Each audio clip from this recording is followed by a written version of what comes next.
tal? Buenas tardes. Mi nombre es Pedro Zapata. Muchas gracias por acompañarnos. Un gusto que estén aquí, que tengamos un buen público para la conferencia del doctor Raimundo Mier. Antes de iniciar, bueno, pues también agradecerte, doctor, por aceptar la invitación. Hemos tenido la oportunidad de que nos acompañe el doctor Raimundo Mier en otras ocasiones.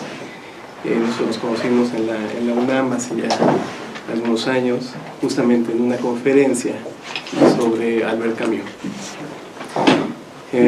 Después hemos tenido el gusto de que nos acompañe en Casa del Poeta, en Casa de Francia, y bueno, cuando le comentamos que si vendría a la Ibero Puebla a hablar sobre Albert Camus, el doctor dijo que no podría negarse a participar, ¿no? Voy a leer una muy breve reseña. Raimundo Mier Garza es lingüista por la ENA y doctor en filosofía por la Universidad de Londres. Es profesor investigador en la UAM Xochimilco, en el Departamento de Educación y Comunicación, en el posgrado de Ciencias Sociales. Es profesor de Teoría Antropológica y Filosofía del Lenguaje en la ENA, autor de numerosas publicaciones en México y en el extranjero, con más de 90 capítulos de libros colectivos y cerca de 100 artículos y textos productos de su investigación. Entre sus libros destacan Introducción al análisis de textos, El desierto de espejos, Identidades en movimiento, Malinalco, La congregación de los tiempos, y Freud ante el barroco. Además, bueno, es uno de los investigadores más importantes que tenemos en el país, muy buen amigo de nosotros. Muchas gracias por acompañarnos. Bueno, pues en principio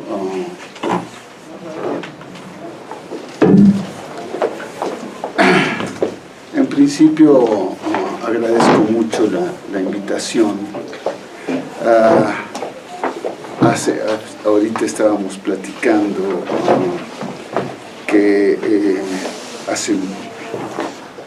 hace ya muchos años, ¿no? Yo fui profesor aquí en la maestría de letras, y fui profesor aquí durante 5 años, que di seminarios prácticamente semestrales, ¿no? Sobre teoría literaria, teoría crítica literaria, ¿no? en la maestría. Y para mí fue una experiencia extraordinaria, ¿no? Trabajar con gente brillante con la que me topé, y un poco en el entorno que en ese momento, no sé si siga, pero en ese momento había en este acercamiento al trabajo de la escritura, ¿no? Que de alguna manera integraba un conjunto de perspectivas multidisciplinarias, que articulaba filosofía con los acercamientos de la crítica francesa, pero no solo francesa, contemporánea, etc. Y todo esto orientado a tratar de ampliar la comprensión de la escritura latinoamericana y también la escritura en México, ¿no? Fue una experiencia interesantísima, y ahora me da mucho gusto regresar, estar con ustedes aquí y estar con ustedes hablando de esta figura particularmente inquietante, desafiante, que es Albert Camus. Desafiante por muchas de sus facetas.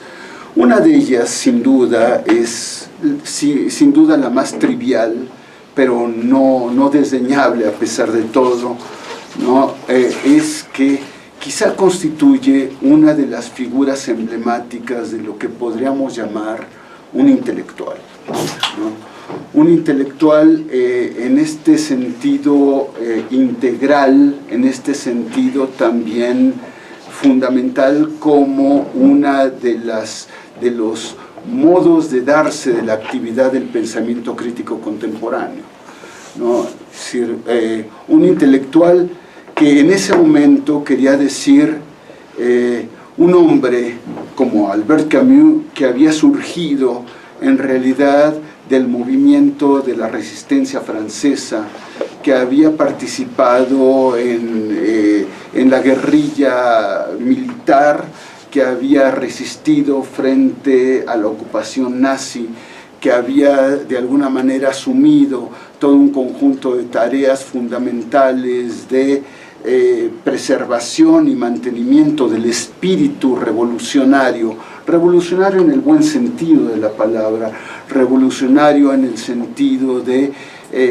resistir frente a la barbarie nazi, ¿no? Y resistir a través de la escritura, resistir a través del ejercicio intelectual, del ejercicio de pensamiento, y de alguna manera afrontar la muerte a través de este compromiso directo con el trabajo de una escritura periodística que era una escritura necesariamente vinculada con esta forma de la acción política, una acción política que era permanentemente se enfrentaba permanentemente a una exigencia cotidiana. Esta exigencia era una exigencia moral, no solamente una exigencia política, sino una exigencia moral, un compromiso que desbordaba literalmente cualquier tentativa de militancia para enfrentarse permanentemente a la necesidad de comprender las formas diferenciadas de darse de la ocupación, la violencia, la destrucción, etc. De ahí sale Albert Camus, ¿no? Y cuando termina la confrontación bélica, Camus no abandonará jamás esta exigencia, esta posición, es decir, la exigencia de una comprensión sin atenuantes, sin concesiones sobre las situaciones sociales, políticas, intelectuales de cada momento. Es decir, esta necesaria posición de reflexión, de pensamiento sin condiciones, ¿no? Fue quizá una de las marcas fundamentales del pensamiento de Camus. Pensar sin condiciones, pensar sin concesiones, sin concesión alguna, sin concesión a partidos políticos, sin concesión a corrientes, sin concesión, es decir, enfrentar de alguna manera, ¿no?, las encrucijadas contemporáneas en una especie de pensamiento permanentemente a la intemperie,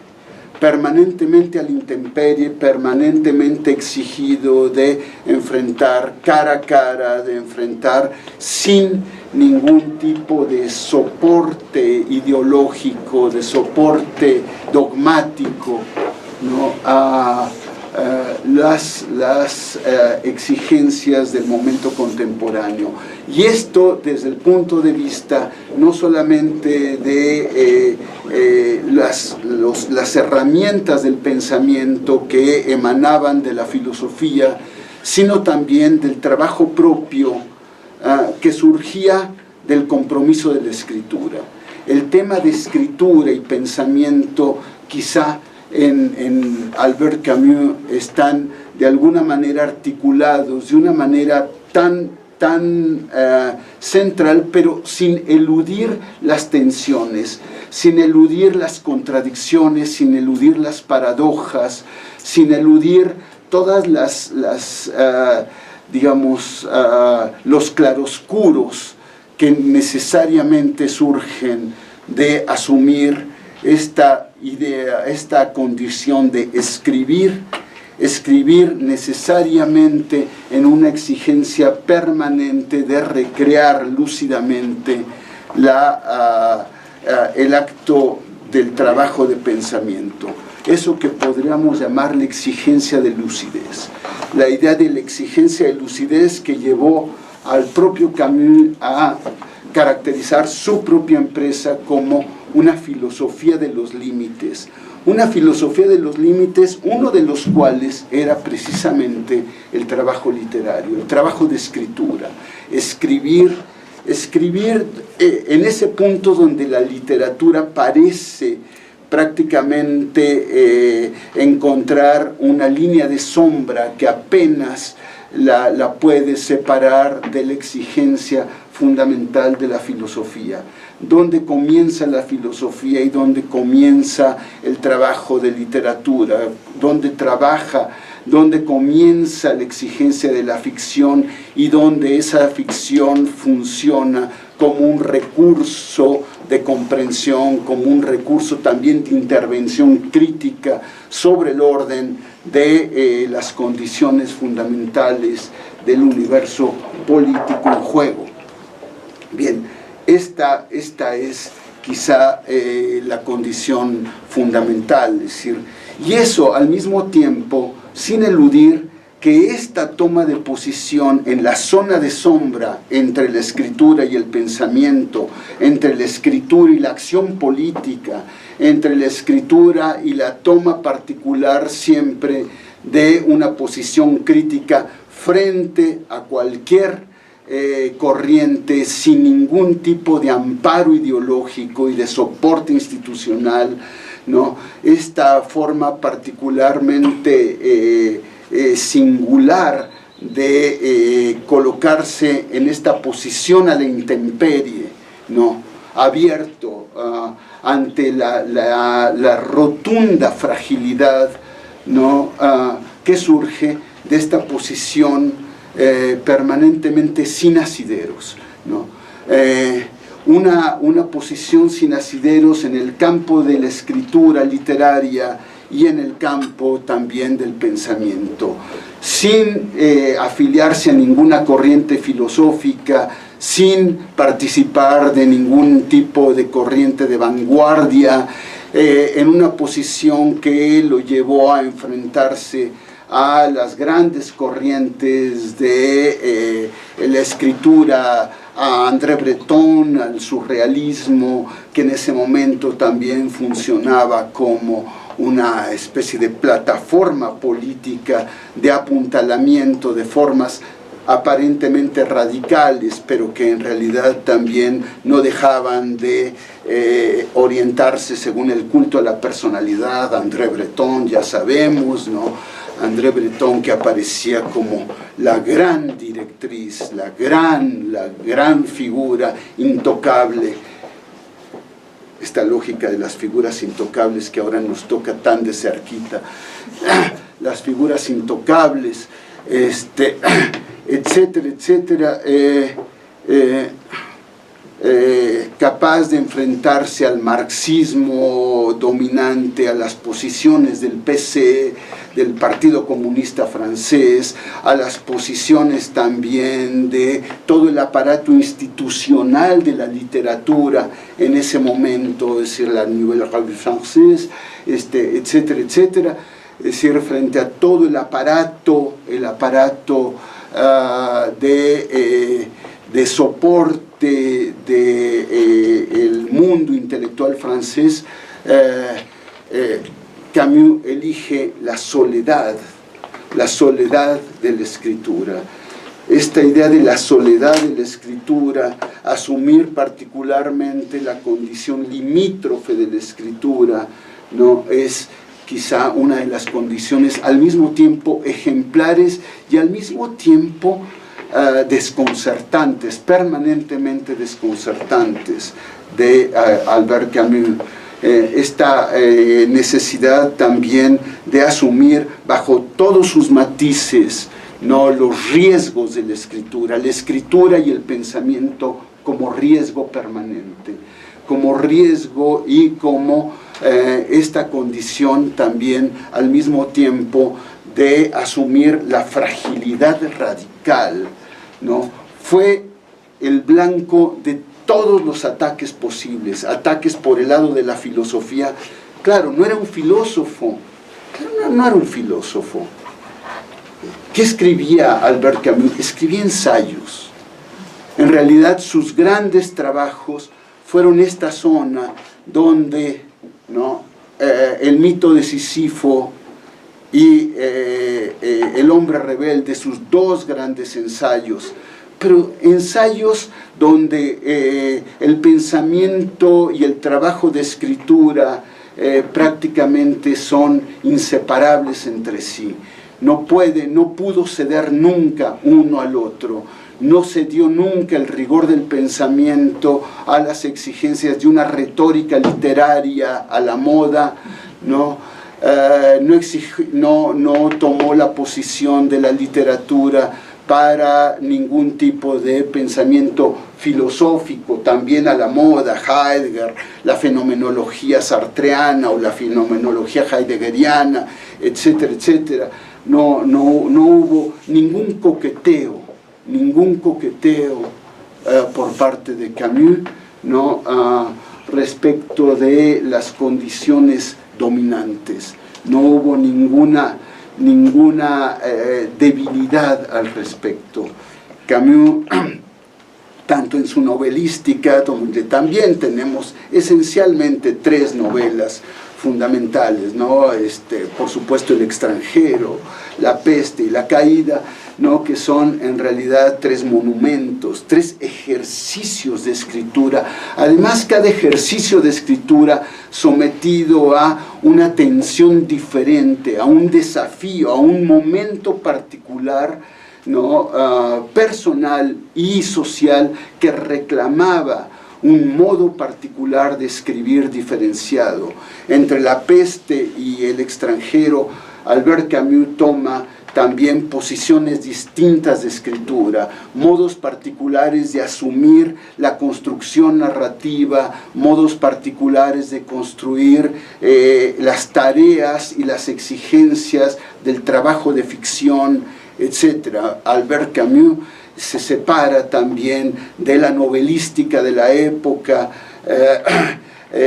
y asume también esta tarea que también se mantiene en su ejercicio como autor dramático, donde por supuesto Calígula o El malentendido o Los justos en realidad son también modos de construcción dramática donde hay esta concurrencia entre la dimensión ficcional y el trabajo de, podríamos decir, encarnación dramática de ideas filosóficas. No se trata solamente de una ilustración, o sea, el trabajo dramático de Albert Camus no es simplemente una puesta en escena de ideas filosóficas. Esa será una tarea más cercana a la de Sartre, por ejemplo, en Las moscas, en Las manos sucias, etc. Es La puta respetuosa, etc. Es decir, donde Jean-Paul Sartre utiliza los recursos de la escritura teatral para dar cuerpo, dar una presencia escénica a una discusión filosófica, a un conjunto de tópicos emanados de su trabajo filosófico. Camus no cedió ante esta condición también limítrofe, en los límites de el trabajo de construcción dramática, en los límites también del trabajo de construcción de ficción en los límites de la filosofía. Es decir, estas tres aristas del pensamiento, estas tres aristas del trabajo de escritura, escritura dramática, escritura novelística y escritura ensayística, ¿no? Por supuesto que produjeron un conjunto de obras permanentemente inquietantes, permanentemente en una condición de excentricidad permanente, una condición excéntrica, es decir, fuera de centro, sin ningún tipo de centro, sin ningún tipo de referencia unívoca, sin ningún tipo de escuela, sin ningún tipo de cobertura, sin ningún tipo de amparo, ¿no? Bien, ahí aparece sin duda, quizá el eje más relevante. El eje más relevante que en este caso, para este momento, ¿no? Nos viene a cuento su trabajo ensayístico, es decir, el mito de Sísifo y el hombre rebelde, ¿no? Estos dos grandes momentos del trabajo de pensamiento, estos dos grandes momentos que de alguna manera establecen la inequívoca contemporaneidad de Albert Camus, ¿no? Es decir, curiosamente, frente al envejecimiento de algunas corrientes del pensamiento filosófico, frente al anquilosamiento de algunas corrientes del pensamiento filosófico, esta condición incierta, esta condición de pensamiento permanentemente en riesgo y en desafío de Albert Camus lo vuelven uno de los pilares, ¿no?, de una referencia fundamental ante las condiciones contemporáneas. En mi caso, suele pasarme, quizá también probablemente para ustedes, uno tiene cierto tipo de autores que constituyen una especie de referencia personal, ¿no? Y esta referencia personal quiere decir, hay algo de un extraño poder de iluminación. No, este poder de iluminación no viene de una condición de ejemplariedad. No es que uno recurra a estos autores para encontrar un ejemplo de cómo pensar de todo esto, sino algo mucho más complejo, una especie de espíritu, una especie de aliento particular, un modo particular de asumir un aliento de la escritura, un aliento del pensamiento que surge de estos autores.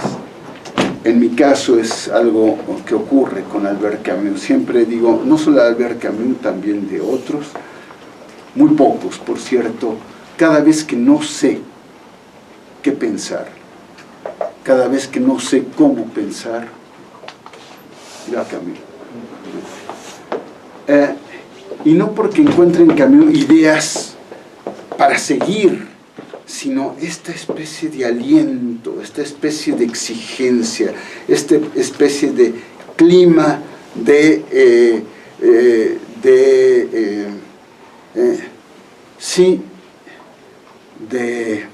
rigor, de un rigor peculiar, de un rigor que no viene de un modo particular de una escuela conceptual, sino que viene de la exigencia específica de las condiciones vitales, ¿no? Frente a la vida, frente a las condiciones brutales de la vida, frente a la exigencia de finitud, frente a las condiciones de finitud de la vida, ¿no? La mirada de Camus, ¿qué es esto? La filosofía de los límites, la filosofía de la finitud. Y efectivamente, ¿no?, si pensamos en que el tema cardinal del mito de Sísifo ¿no? Es ya un desafío para la filosofía, ¿no? No se trata de qué pensaríamos de la filosofía de Aristóteles hoy, no. La pregunta de Albert Camus es totalmente, digamos, descarnada. El principal, el fundamental problema de la filosofía, dice Camus, no es el ser, es el suicidio. ¿Por qué alguien se suicida? ¿No? Es decir, giremos la pregunta,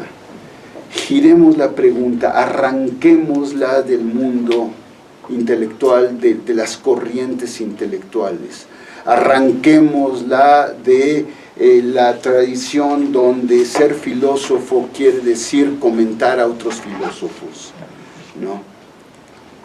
Pensemos que la filosofía tiene un desafío fundamental, y este desafío es un episodio vital fundamental. Este episodio vital fundamental es el suicidio. Y el suicidio, ¿cuál es el elemento fundamental que interroga filosóficamente?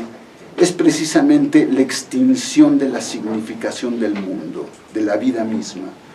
¿Por qué se suicida alguien? Porque la vida deja de significar, porque el mundo deja de tener sentido. Y esto no es una pregunta, no es una condición trivial. Es una pregunta que interroga fundamentalmente al pensamiento en su raíz y sus límites.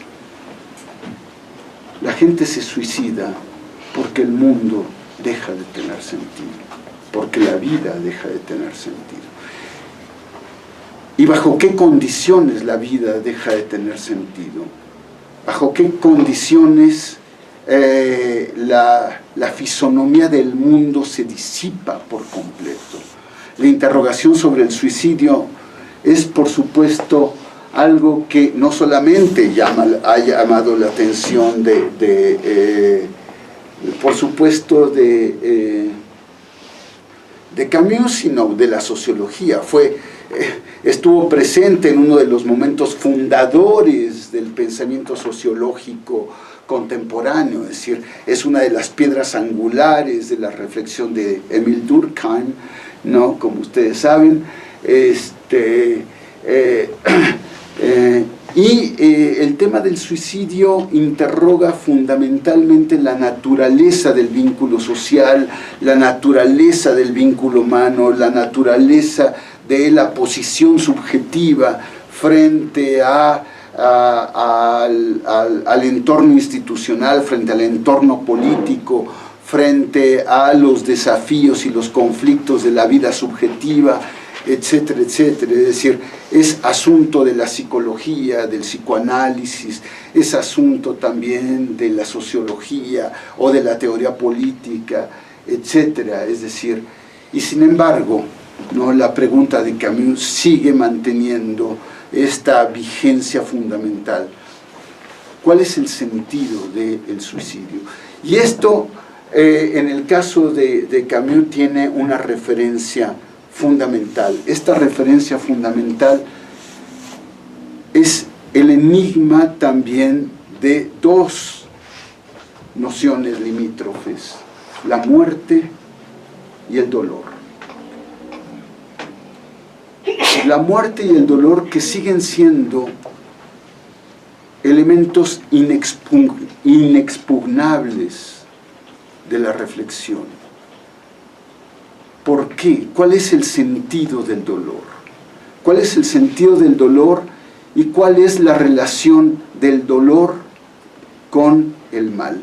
Hay esta relación entre el dolor y el mal, ¿no?, que aparece como uno de los ejes centrales, uno de los ejes que de alguna manera desborda el tema de la moral. No se trata, ¿no?, de la moral enfrentada canónicamente, como en el caso del acercamiento kantiano, hegeliano, etc., Se trata de este eje donde el mal, ¿no?, tiene una relación al mismo tiempo constitutiva y extraña, indescifrable quizá, con el dolor. El dolor vinculado también con la condición de la muerte. ¿Por qué la muerte? ¿Por qué estamos condenados a la muerte? De alguna manera los hilos que conducen del pensamiento romántico a Camus se hacen perfectamente patentes en esta pregunta. Es decir, en la pregunta de la condición absoluta, radical, limítrofe del morir, es decir, a esta imposibilidad de significar la muerte, ¿no? Prácticamente todos coinciden en que, si bien es claro que la muerte es la única verdad y la única evidencia incontrovertible de la vida, ¿no?, en realidad es al mismo tiempo algo que escapa permanentemente a cualquier caracterización o a cualquier definición rotunda, ¿no?, a cualquier definición inapelable. No hay manera de enfrentar de una manera decisiva, definitiva, el sentido, el significado de la muerte. La muerte escapa permanentemente a toda posibilidad de asirla en su sentido. Es el lugar donde el sentido mismo se extingue. Es el lugar donde precisamente toda la condición de la experiencia se aniquila, se anula, se disipa. Es el momento particular de, podríamos decir, el desvanecimiento y al mismo tiempo la consolidación de un sentido, pero de un sentido desafiante de la vida. Es decir, la vida que se enfrenta precisamente a un vacío de trascendencia. Y este vacío de trascendencia va a ser esa faceta que va a poner de relieve Albert Camus. Es el momento de las filosofías, del rechazo a la trascendencia. El tema de la trascendencia aparece vinculado con esta especie de ilusión entendida como extravío. El tema de la trascendencia como extravío aparece en el horizonte de Albert Camus, ¿no? La trascendencia no estrictamente como mentira, sino como ese momento de errático del pensamiento, ese momento en el que el pensamiento toma una ruta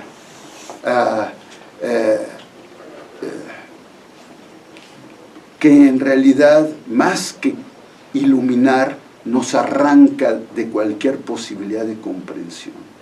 El tema de la comprensión aparece arraigado en esta necesidad de rechazar todo anclaje en la trascendencia. Y la trascendencia tiene también este nombre, el nombre de futuro, porque la muerte está siempre en el futuro.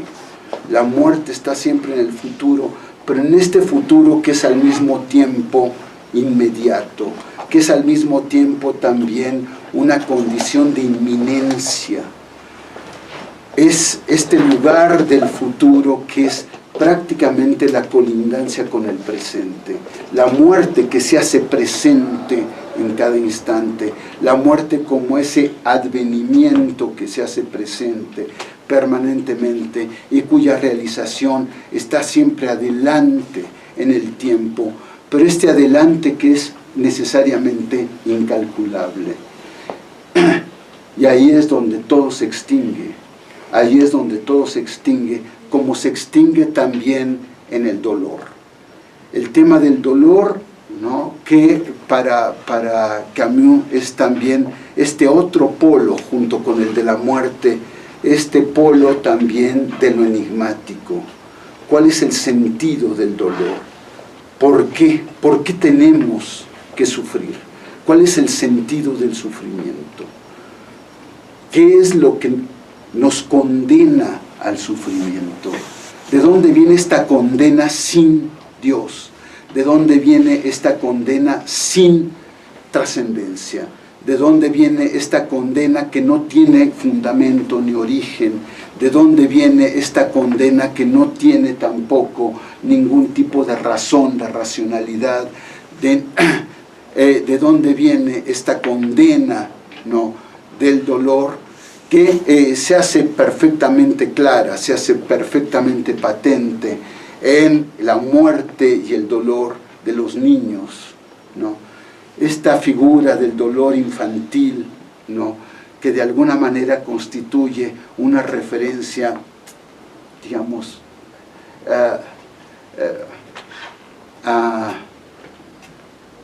descarnada también de Camus. ¿Por qué? ¿Qué culpa paga la inocencia infantil? El dolor y la muerte de los niños. ¿Cuál es el sentido de esto? ¿Cuál es el sentido de una entidad trascendente que de alguna manera sería, ¿no?, la responsable de este dolor? ¿De dónde podemos, ¿no?, tomar, ¿no?,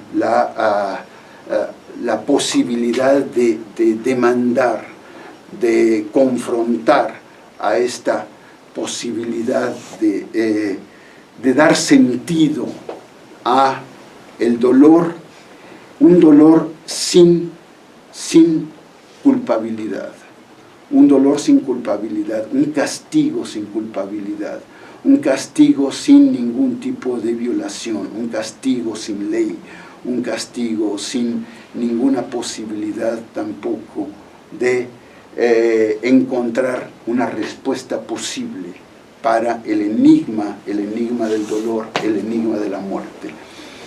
Imposibilitados para responder al enigma del dolor y al enigma de la muerte, lo único que nos queda es afirmar la evidencia y la verdad inequívoca de la vigencia de los límites.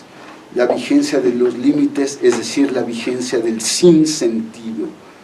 Si la única verdad, que es la verdad de la muerte y del dolor, no tiene sentido, la verdad del sinsentido es lo que nos queda entre las manos. La verdad del sinsentido, y esto que es perfectamente asumir la paradoja, la verdad del sinsentido, ¿no? La verdad del sinsentido que nos enfrenta directamente a un drama que es al mismo tiempo cognitivo, ético, que desafía toda la posibilidad de conocimiento, que desafía las nociones de verdad, de conocimiento, de mentir, etc., pero que también desafía nuestras visiones de verdad, de culpabilidad, de responsabilidad, etc., que de alguna manera encuentran de una u otra manera, casi siempre, la vía de salida por el lado de una apuesta a la trascendencia, ¿no?, de una apuesta al futuro. Es decir, hay algo en el futuro está Dios, en el futuro está la historia, en el futuro está la redención, en el futuro está la purificación, en el futuro está la colectividad, en el futuro está la 4T, en el futuro está la pureza, en el futuro está la salvación. En el futuro no hay nada, dice Albert Camus. El futuro es la ilusión, el futuro es esta especie de apuesta vacía, es esta apuesta a la cual nos asimos, nos adherimos, ¿no?, sin ningún tipo de garantía, y que exige como único recurso la fe. Hay que tener fe. Y abandonarlo todo para poner toda la apuesta en la fe, ¿no? Toda la apuesta en la fe, que es en realidad también un modo particular de interrogar los límites de la moral y los límites del conocimiento. Porque una vez puesta la apuesta en la fe, todo queda al margen. Es decir, se puede matar por la fe. Es decir, la mayor parte de los grandes asesinatos, los grandes genocidios son por la fe, ¿no? La pureza racial, la pureza de las naciones, la pureza ideológica, el proyecto político, la revolución, etc. Albert Camus irá recorriendo en realidad los grandes momentos en los que la fe dicta también el amparo del asesinato. Es al amparo de la fe que el asesinato queda bajo cobertura, que el amparo encuentra una especie de fundamentación, ¿no? Sí,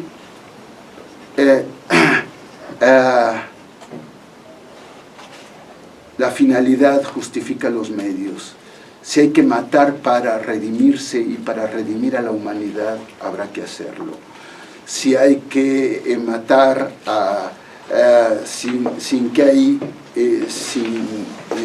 si hay que incurrir en el exterminio, ¿no?, para mejorar la raza humana, hay que hacerlo. Si hay que exterminar a todos los de otra religión, hay que hacerlo. Si hay que liquidar a todos los infieles, hay que hacerlo. Es decir, evidentemente el tema de la fe supone también esta posición limítrofe, donde de ser víctima de la muerte, el sujeto se convierte en la posibilidad de un victimario, ¿no? Es decir, de un asesino, ¿no? El tema del sinsentido aparece como el elemento fundamental. Y aquí aparece el concepto, uno de los conceptos cardinales de Albert Camus, el hombre absurdo. ¿Qué hacer frente a un sinsentido del mundo? Vivir, apostar por la vida. Qué extraño. Es decir, una vida sin sentido, una vida sin Dios, una vida sin trascendencia, una vida sin futuro, una vida sin verdad, sin garantía de verdad absoluta, una vida sin condiciones de significación inamovible, una vida sin garantías de identidad permanente, perpetua. Apostar por esa vida que está sostenida sobre el vacío de sentido. Este es el hombre absurdo. Este es el hombre absurdo, y para Albert Camus en ese momento, y él toma como referencia el mito de Sísifo, que encuentra precisamente el fundamento de su felicidad en esta certeza de que una vez que pueda llevar la piedra hasta la cumbre de la montaña, la piedra se derrumbará y habrá que seguir llevando esta piedra una y otra vez al infinito sin que esto cobre ningún sentido. El sentido fundamental es ese. El sentido fundamental es precisamente asumir esta condición del absurdo y asumirla como una condición gozosa. Aquí podríamos decir que Camus se acerca de una manera extraña a la posición nietzscheana, a la posición del amor fati en Nietzsche, ¿no? Pero este acercamiento al amor fati ¿no?, en Nietzsche, es decir, amar la vida tal como es, con sus contradicciones, con su sufrimiento, con su vacío, con su insignificancia, amarla así como se da sin salvaguardas, así como se da sin el trasfondo de una cobertura de significaciones previas, amarla así, ¿no?, aparece en realidad también como una claudicación, de alguna manera, aparece como una docilidad, someterse a la lógica de la vida, someterse a la lógica de una vida que está sostenida sobre la crueldad del dolor y la crueldad de la muerte. Y ahí viene la respuesta de Camus frente a sí mismo, frente al hombre absurdo, frente a las paradojas del hombre absurdo, que sin duda es paradójico, ¿no? Camus planteará las condiciones del hombre rebelde.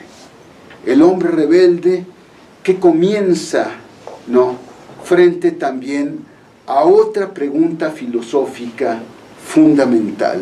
Otra vez no se trata de responder a la pregunta sobre la facticidad, ¿no?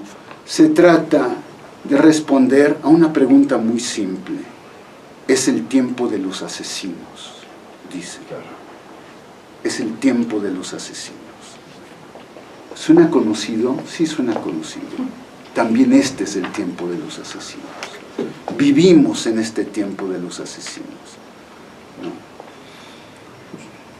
Las preguntas de Camus son preguntas que interpelan también nuestra experiencia contemporánea, la experiencia de la primacía del dolor, la experiencia de la presencia cotidiana de la muerte, la experiencia del tiempo de los asesinos, ¿no?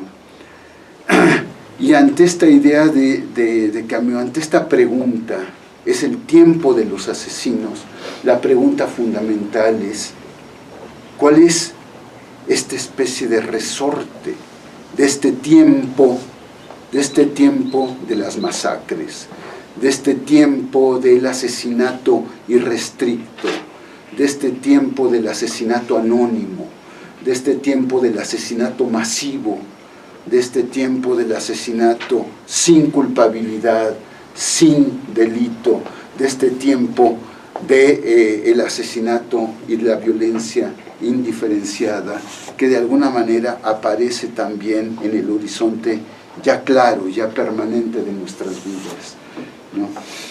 Claro, en ese momento Camus estaba enfrentando las secuelas del fascismo, las secuelas de los campos de concentración del estalinismo, las secuelas de la guerra de Argelia, ¿no?, y la brutalidad inimaginable del ejército. ¿De qué ejército? Bueno, también los ejércitos, todos son brutales, ¿no? Todos. No hay salvaguarda, por si alguien está en la tentación de decir, bueno, no, pero nuestro ejército es una maravilla. No. El ejército es como es, ¿no? Bien, esta idea de la masacre, esta especie de intimidad con la masacre, ¿no?, que lleva a Camus a la pregunta, ¿no?, ¿qué hacer? ¿Cómo responder a esta idea de es el tiempo de los asesinos? La pregunta, por supuesto, no es única en Camus, ¿no? Aparece, por supuesto, resuena Rimbaud en el horizonte, resuena Henry Miller en el horizonte, resuena Es decir, es una pregunta que de alguna manera aparece y reaparece ante las evidencias fundamentales de un modo de darse del proceso de civilización que nos enfrenta permanentemente a esta especie de cotidianidad, de un modo particular del morir, que no puede estar referido simplemente a una entidad trascendental, ¿no?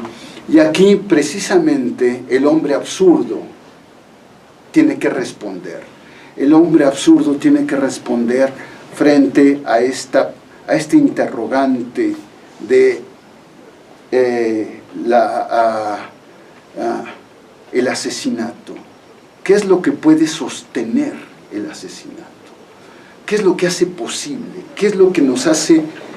¿Qué es lo que nos da la posibilidad de convivir con el asesinato?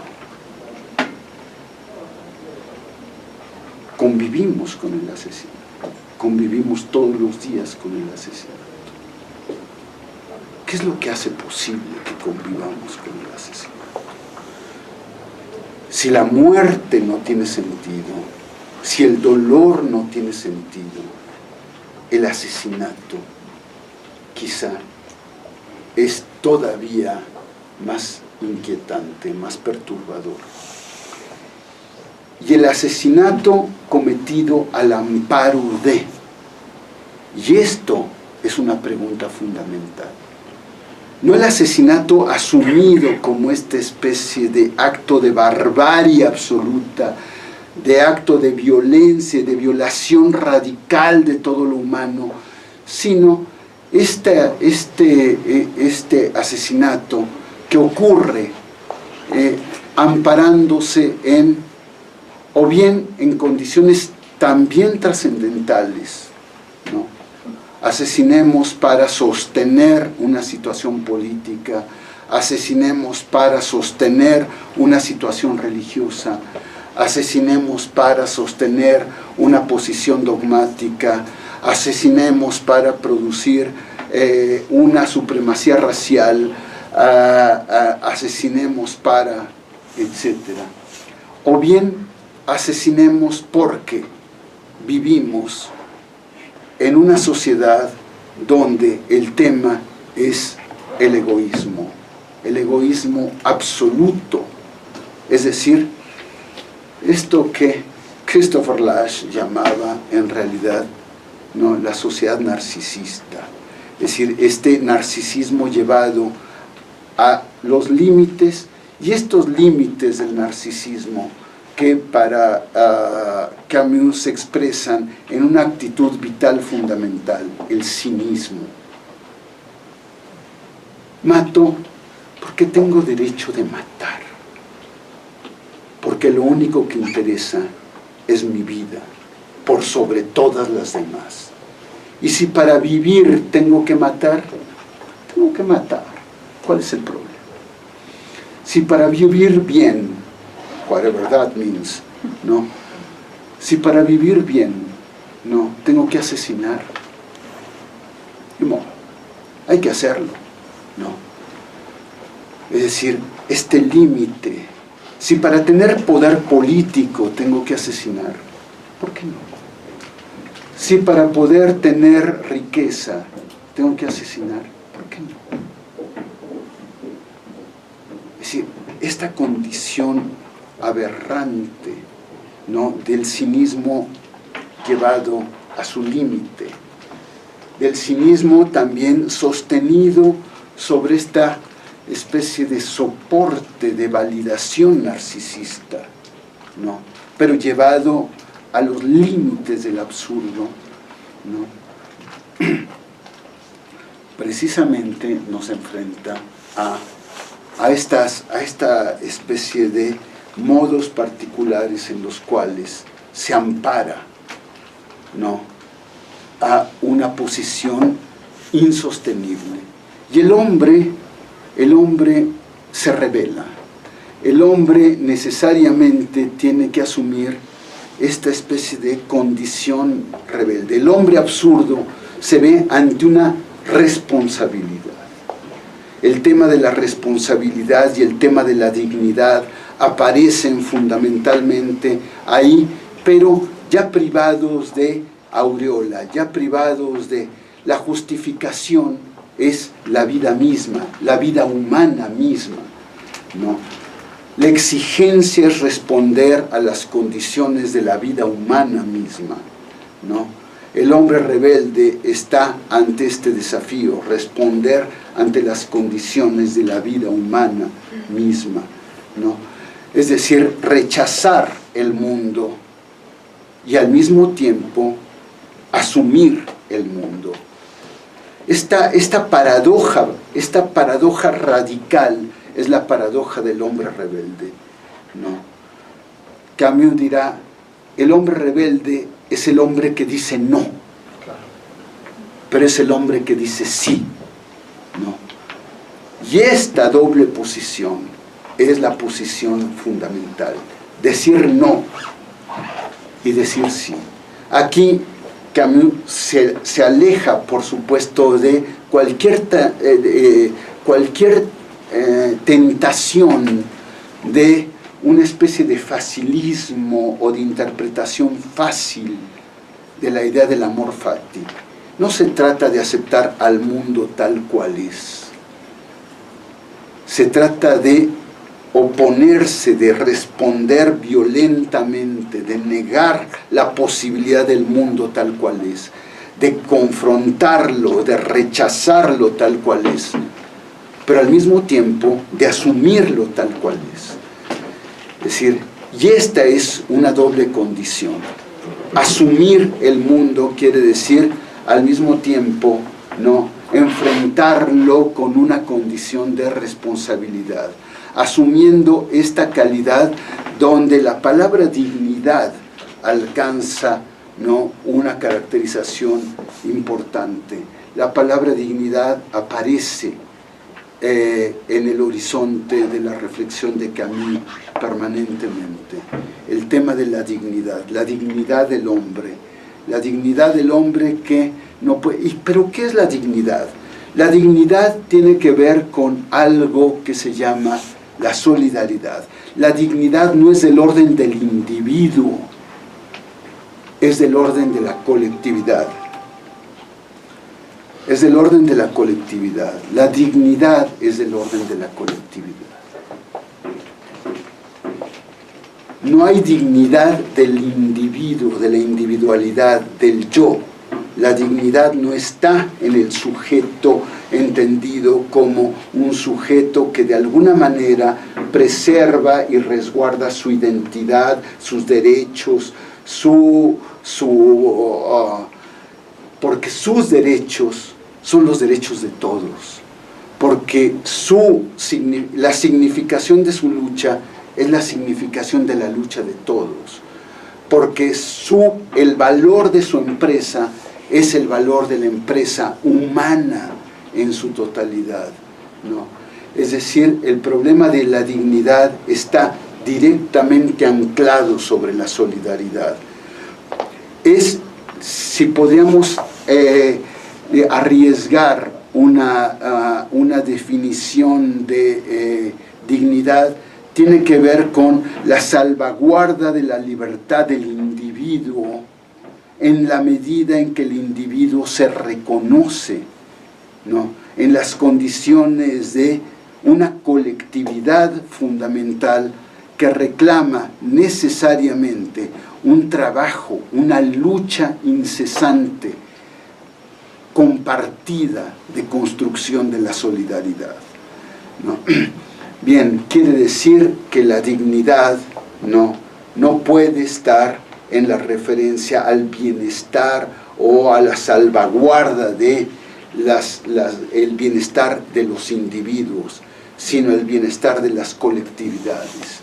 El bienestar de las colectividades que aparece entonces siempre necesariamente referido a un modo particular de comprender la libertad. La libertad empieza a encontrar su resonancia en la dignidad. Dignidad y libertad aparecen estrictamente en un correlato, pero la libertad que emana de la solidaridad, Y este es el problema, no la libertad que arbitrariamente mi capacidad para el bienestar personal, para el bienestar individual, ¿no? Sino la libertad que emana necesariamente de la salvaguarda del individuo, ¿no?, en la condición de solidaridad.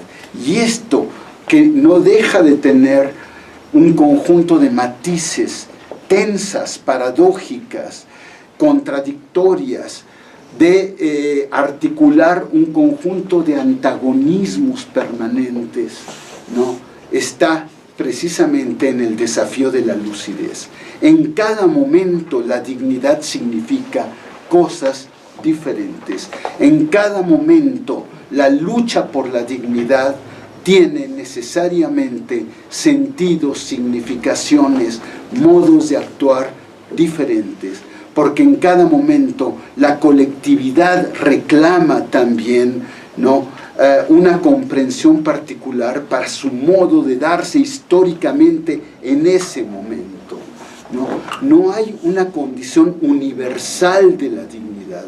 La universalidad de la dignidad tiene que ver con una capacidad de responder colectivamente, solidariamente a las condiciones de la singularidad colectiva, que son también, o que encuentran también su soporte en los desafíos y las confrontaciones de la singularidad individual.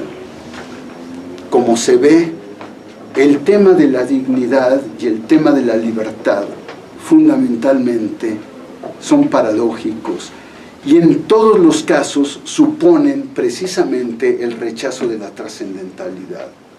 No se puede ampararse en la trascendentalidad. El hombre rebelde necesariamente rechaza los dictámenes de la trascendentalidad. No hay Dios detrás de esto. No es de Dios de donde emanan las condiciones, ¿no?, de la solidaridad. Es del desafío de las situaciones vitales de la colectividad y de las situaciones vitales del sujeto, de donde emanan las exigencias de la respuesta, ¿no? Aquí Camus, ¿no?, va a, digamos, a focalizar su reflexión sobre tres ámbitos de la respuesta del hombre rebelde. Estos tres ámbitos de respuesta del hombre rebelde para Albert Camus en realidad no están exentos también de una condición paradójica. De alguna manera están siempre en el límite y siempre también encontrando la posibilidad de girar hacia una situación inadmisible, el asesinato. Finalmente es el asesinato. En realidad, rechazar la presencia de Dios nos lleva necesariamente, piensa Camus, a una condición de indeterminación fundamental, de una regulación sin fundamento, es decir, en una anarquía fundamental, en un vacío fundamental de la ley, ¿no? La referencia incesante, bueno, repetida de Camus a Iván Karamazov es fundamental. Es decir, recordarán la frase bien célebre de Iván Karamazov: si Dios no existe, todo está permitido, ¿no? Y esto, si Dios no existe, todo está permitido, ¿no?, es en realidad una frase tan brutal, ¿no?, porque de alguna manera vuelve a situar la reflexión filosófica frente a a un interrogante que desborda cualquier condición dogmática, ¿no? Por una parte, asume precisamente esta idea de la muerte de Dios, ¿no? Asume necesariamente un momento del pensamiento de Occidente en el que, ya sea por Hegel, ya sea por Nietzsche, ya sea por lo que sea, la idea de Dios entra en una especie de repliegue, entra en una especie de condición de vacío, entra en una especie de también de disolución, de indiferenciación, ¿no? Rechazar la responsabilidad de Dios en las condiciones de la historia es también, de alguna manera, privar de sustento a la ley misma que aparentemente encuentra su sustento último en alguna condición de trascendentalidad que eventualmente desborda el ámbito de lo humano, ¿no? Y ahí, efectivamente, Camus estará diciendo, bueno, una vez que rechazamos esta fuerza de la divinidad, este amparo de la divinidad, este soporte de la divinidad, quedamos a la intemperie de el todo está permitido. Y este todo está permitido quiere decir se vale matar. Se vale matar por ideales, se vale matar por la historia, se vale matar por el futuro, se vale matar por mis hijos, se vale matar por mi familia, se vale matar por mi raza, que no hablaré el espíritu, se vale matar por mi bienestar, se vale matar por mi pureza, se vale matar, o se vale ser pederasta, que es otra manera de matar, se vale porque por mi deseo, para cumplir, para satisfacer mi deseo, Sade, el ejemplo Sade, ¿no? Es decir, si lo más importante en la experiencia humana es el deseo, todo habrá que sacrificarlo en aras del deseo. El deseo es el rector. El asesinato en aras de cumplir el deseo es en realidad enteramente justificado. Pero si la historia es el deseo, si la historia es en realidad la garantía de la salvaguarda del hombre nuevo, de la sociedad nueva, de la sociedad amorosa, de la sociedad whatever, prométanme lo que quieran, no, eso no ampara nada. No hay amparo. No se puede. No todo está permitido. No todo está permitido porque hay una condición de universalidad. Y esta condición de universalidad es todos los hombres estamos confrontados con el mismo límite. El mismo límite que no es otro que la muerte. No hay nadie, ningún ser humano que no esté confrontado con la muerte. Y esto nos hermana. No nos hermana una razón, ¿no? Más allá de que pudiera hermanarnos una razón, la razón kantiana, o lo que ustedes quieran, la idea absoluta, whatever, ¿no? La sociedad sin clases, lo que sea. Más allá de que nos pueda hermanar todo esto, hay algo que nos hermana tangiblemente, inapelablemente, el destino fundamental, morir. No. Eso es lo que nos hermana a todos, ¿no? Eso es lo que reclama precisamente una condición de solidaridad. Somos solidarios en este rechazo del vacío absoluto del morir. Somos solidarios en este rechazo compartido del vacío absoluto del dolor, ¿no? En realidad, entonces, frente a la tiranía de la historia, dice, finalmente se vale matar por la historia, por el futuro de la historia, ¿no? El ejemplo de Saint-Just, ¿no?, aparece en el texto de Camus, para ilustrar precisamente esta especie de condición triste de la Revolución Francesa, ¿no? Es decir, en aras del nuevo hombre, en aras de la sociedad purificada, el terror, ¿no? Este es el precio. Este es el precio. En aras de la sociedad, de un proyecto imposible, acaso, de la sociedad sin clases, ¿no? Los campos de concentración de Stalin, las masacres de Stalin, ¿no? En aras de una sociedad purificada biológicamente en la raza, el exterminio de otras razas,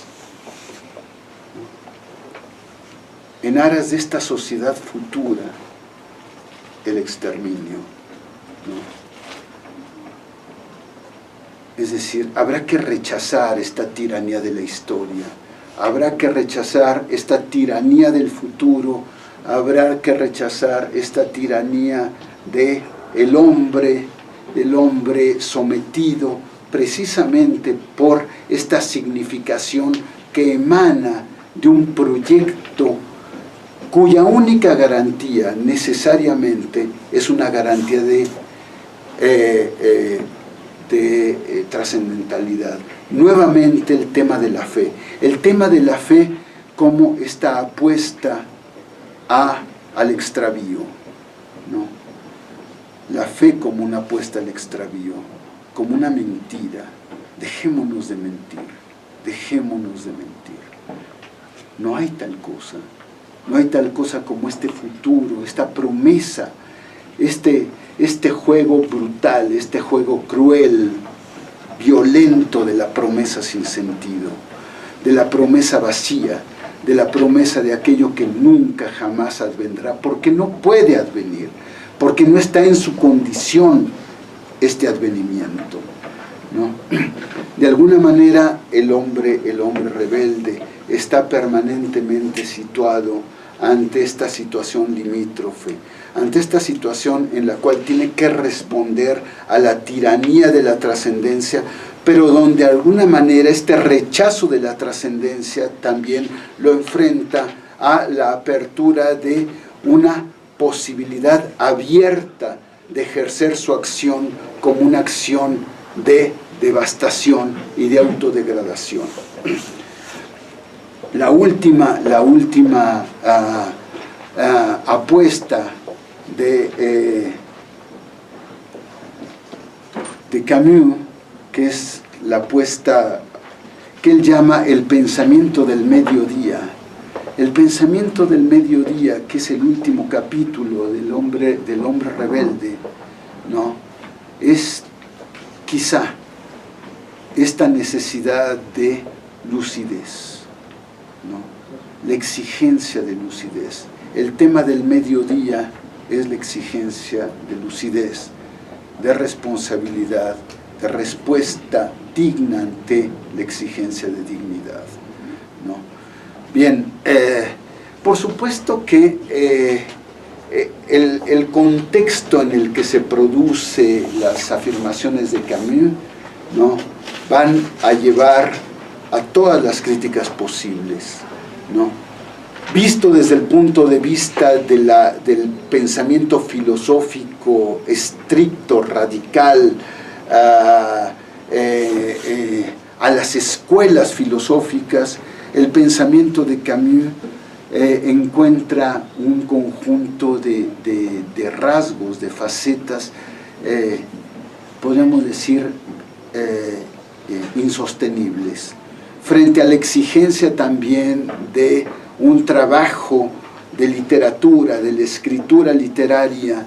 El tema de la apuesta literaria de Camus también pierde también perfiles, pierde también su condición de radicalización ficcional, su modo también de hacer trabajar la ficción en el trabajo de reinvención de otro mundo. cosa que también Camus critica. Camus critica también a la novelística, también critica la escritura poética, porque también de alguna manera en la novela, en la escritura de la novela, en la escritura poética, hay también el riesgo de caer en el amparo de salvaguardarse en las coartadas de la creación literaria. Estamos creando otro mundo, ¿no? La literatura crea otro mundo, la literatura apuesta por otro mundo y nos redime. Encontramos nuestra propia redención en la escritura, ¿no? Encontramos nuestra propia redención en la invención del mundo, de un mundo propio, ¿no? Y aquí es cuando la literatura, podríamos decir, juega el papel de una coartada, ¿no? Construir un mundo propio, la literatura, ¿qué es construir un mundo propio? No hay mundo propio, no existe tal cosa como el mundo propio. Cuando la literatura apuesta por el mundo propio, ya sea objetivo, dice Camus, es decir, realismo socialista o objetivismo a la Robbe-Grillet, cuando el mundo se vuelve el polo fundamental del trabajo literario, o cuando la subjetividad, llámese Marcel Proust, ¿no? Encuentra también un modo de respuesta, es decir, el mundo soy yo, el mundo es mi mirada, el mundo es mi manera de ver, el mundo está sometido a mi capacidad o a mi posibilidad de invención, el mundo está a su vez también incorporado en mi potencia de creación. Soy capaz de crear un mundo. Cuando digo soy capaz de crear un mundo, eres Dios. Aunque sea imaginariamente, eres Dios. ¿Qué es crear un mundo? ¿No?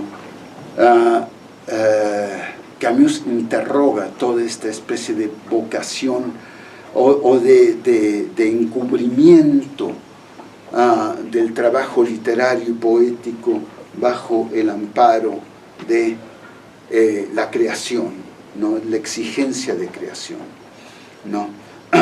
De alguna manera la literatura también se ve enfrentada a la necesidad de responder con esta misma exigencia de lucidez, ¿no? No se trata de crear un mundo íntimo, una intimidad que someta a los demás también a las condiciones de mi propia invención, de mi propia creación. ¿Cómo construir entonces esta novela, este trabajo poético que de alguna manera responda a esta exigencia de dignidad, a esta afirmación radical de la propia dignidad en aras de la construcción de una solidaridad colectiva, ¿no? Digamos, esto que de alguna manera supone un modo particular de enfrentar una ética del lenguaje, un modo particular de moral de la construcción novelística, algo que permanentemente Camus quiere poner en juego, tanto en El extranjero como en La peste, un modo de escribir distinto, un modo de construir distinto, un modo particular de asumir esto que Blanchot llamó lo neutro, esta condición de sustraerse tanto a la vocación de la identidad individual como a la vocación de la doxa en cualquiera de sus modos de existencia. Ni doxa ni identidad individual, ni mundo propio, ¿no? Estilo propio, mundo propio, ni tampoco doxa colectiva, ni tampoco docilidad frente a las exigencias del mercado, frente a las exigencias de la moda, frente a las exigencias de... no. O sea, esta posición radical de la escritura ¿no? En una condición de exterioridad frente a todas las determinaciones del mercado literario, de la institución literaria, de la moda literaria, del ser ahí, del sentido común de la literatura o de la poesía, para sustraerse a eso, pero sustraerse a la tentación también, a la Octavio Paz, de que la literatura soy yo. No, tampoco. La poesía soy yo. No, tampoco eres la poesía. No. Es decir, el mundo, soy capaz de inventar un mundo poético propio. Ya te chingaste en el momento en que dices eso. O sea, bien, no. Es decir, sustraerse a esta tentación, sustraerse a este vértigo de la propia identidad, de encontrar en la escritura esta especie de fantasma de la imagen propia, de la imagen narcisista, de verse uno mismo en el texto. El texto es otra cosa. El texto es aquello que escapa a mi propia voluntad. El texto es aquello que escapa a mi propia condición. El texto es aquello que es capaz de inscribirse en el mundo para construir una posibilidad potencial de replantear las exigencias de lucidez y las exigencias de dignidad colectiva. Bien, sin duda la obra de Albert Camus es permanentemente un desafío, ¿no? Es decir, cada vez que leo a Camus, encuentro un Camus distinto, encuentro un Camus que de alguna manera me lleva a confrontar de otra manera. Ahora me pone, o me ha puesto, por ejemplo, para esta reflexión, en una condición que no me había puesto antes. Todavía hasta hace unos años, la situación a la que había que responder era otra. Cada vez más estamos ante una transformación permanente de las condiciones que reclama ejercicios específicos de lucidez, que reclama también una posición ante las tentaciones de identidad, ante las tentaciones de afiliarse a, ante las tentaciones de sumarse a, ante las tentaciones de despojarse de cualquier tipo de posibilidad y potencialidad de un pensamiento desafiante frente a las corrientes de la opinión pública, frente a las corrientes de las promesas, frente a las ilusiones que aparecen en el horizonte. Cada vez más coexisten estas ilusiones y estas promesas con realidades brutales, con esta otra cara del tiempo de los asesinos. Estamos en el tiempo de los asesinos que coexiste con el tiempo de las ilusiones, ¿no? Ambos polos brutales, ambos polos de sometimiento, ambos polos que parecen exigir una claudicación de un pensamiento riguroso, un pensamiento autónomo, un pensamiento capaz de deshacerse de todo el lastre de la exigencia trascendental y enfrentar la vida así, tal cual es, ¿no? Sin coartadas, sin concesiones, ¿no? Esta es quizá la contemporaneidad de Albert Camus. Bueno, muchas gracias. Nuevamente muchas gracias. Bien. Muchas gracias a todos por habernos acompañado. Antes de terminar, bueno, agradecimientos a la universidad, al Departamento de Humanidades que dirige José Sánchez Carbó, a la doctora Diana Jaramillo, a Sebastián Pineda por acompañarnos. Muchas gracias a Tania Costa, que nos acompaña de la Ibero México, por las gestiones. A todos ustedes, principalmente, muchas gracias. No, pues muchas gracias a todos, a Ibero, por volvernos acoger aquí a ustedes por su atención. A través de la licenciatura en Literatura y Filosofía, otorgo el presente reconocimiento a Raimundo Mier Garza por impartir la conferencia magistral sobre Albert Camus, y lo firma la doctora Diana Jaramillo. Muchas gracias.